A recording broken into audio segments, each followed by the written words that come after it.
Hindustan club আমাদের দক্ষিণ কলকাতার বড় বড় দুর্গাপুজোগুলোর মধ্যে কিন্তু হিন্দুস্তান ক্লাব অন্যতম।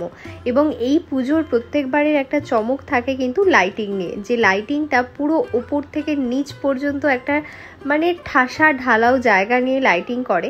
ওদের এবছরের থিমেও কিন্তু বিশাল একটা চমক রয়েছে, যেটা হচ্ছে রিক্সা। আমাদের কলকাতার যে ঐতিহ্য টানা রিক্সা, সেই রিক্সা প্রায় উঠেই যেতে বসেছে।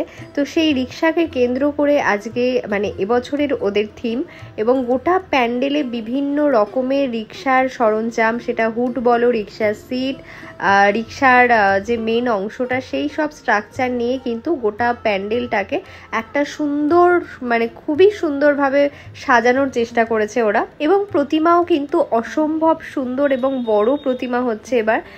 প্রতিমার কিছু শট আমি এখানে আর ইউজ করিনি, যেটা তোমরা এখানে এসে দেখবে ফাইনালি মণ্ডপটা তৈরি হওয়ার পর। আশা করি সকলের ভীষণ ভালো লাগবে। হিন্দুস্তান ক্লাব মানে রিক্সার মাধ্যমে একটা মেসেজ তোমাদের সকলকে পৌঁছে দিতে চাইছে, যেটা তোমরা কিন্তু এখানে এসে দেখে অবশ্যই বুঝতে পারবে। হিন্দুস্তান ক্লাবের কমপ্লিট প্যান্ডেল দেখার অপেক্ষায় আমিও, তোমরাও।